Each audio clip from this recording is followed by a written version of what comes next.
I put out my last project, my 11th project, fall of 2014, and I was like, fuck, this shit is not working. This approach isn't working. But I was like, the music is good enough. And this is around the time SoundCloud was like becoming a thing. And I never liked SoundCloud at that time because I just didn't like how it looked. But I was like, you know what? Let me like study it. And I noticed that everyone's first song on their album was getting the most plays, and it would go down from there.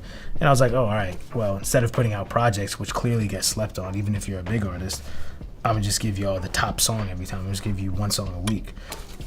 And that's kind of what hatched the plan of like, I'm gonna have the album on the side, but I'm gonna go make 25 to 50 songs, stock them up, and give y'all one every week until I blow up. What's good? It's Timeless Rock with TR Mentality, man. Before we get into the video, make sure y'all own your own shit. In this clip, we got Russ talking about why you have to study the game if you want to become successful. And man, this applies to everything in life, man. You have to be a student of the game no matter what you do, man. If you're an athlete, if you're in the business world, if you're a music artist, you have to study the game. You always got to look for tendencies in the field. If you're a music artist, we saw how Russ talked about in this video how he studied the game on SoundCloud. He was able to look and see that when it came to albums, people would listen to the top song, or they would listen to, you know, the song with a big feature, or the ones that had the most numbers. Other than that, they didn't really listen through however many songs is on the album. So he took that information and he went ahead and said, okay, so if they're willing to listen to the first song but not the rest, how can I go ahead and change my approach to make sure that they listen more to every song I put out? Because I know me personally as an artist, and I know a lot of people out there can relate to me on this. When you drop an album, man, you put a lot of work into it. Say you put 10 tracks on the album, you know that you put your all into every single one of those tracks. But when you drop the album, if people don't really know who you are and they don't really have too much reason to listen to you that much, they're not going to invest so much time to listen to 1 through 10. If they know you, they're going to listen to the first song, and then from there it's just, you know, it's going to teeter out. As artists, I always do the same thing, and I encourage y'all to do the same. You got to look at everything from your own view. So even though you're the artist and obviously you have your own bias, you got to look at it from the consumer or audience point of view and realize, okay, what would I have done in this situation? And we spoke on this before, man. If somebody come up to you and they tell you to listen to that album, are you really going to listen to the full album? Now, if you listen to any songs, you're most likely just going to listen to the first song and then you're going to move on. But going back to the tendencies, man, if you study the game, you'll pick up on tendencies. Just like as an athlete, man, when you study film, man, you're studying film to look at the best player on the other team's tendencies. What do he like to do? What's his favorite spots? What dribble moves do he do? Okay, he likes to go right. And you do all that just because you want to make sure that you're minimizing his opportunity to get to his favorite spots. You want to make sure that you give yourself the best opportunity to get him in an uncomfortable position so that he doesn't perform to his best ability. And when it comes to this music, then you got to look at the tendencies of the audience. And same with business, man. You got to look at the tendencies of a consumer. And that all comes from studying the game. Just like writing music, you're not going to become a great songwriter if you're not writing a lot of music. So just like this, you have to study the game. The more often you study the game, the more tendencies you'll pick up on, and you'll start to understand why people do what they do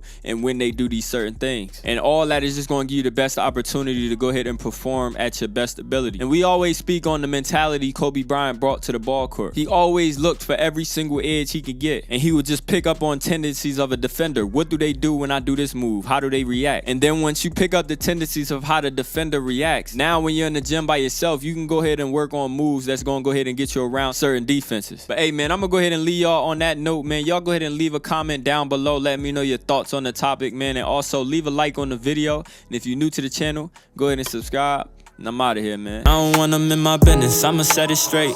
I don't feel a need to demonstrate with lovers like I got it going hella right. And if they ask you how I feel, smile and tell them that you know the deal. We gon' ride until the wheels fall off. I don't wanna see nobody on my line. If you wasting my time, I'm on my grind. I've been busy for the week.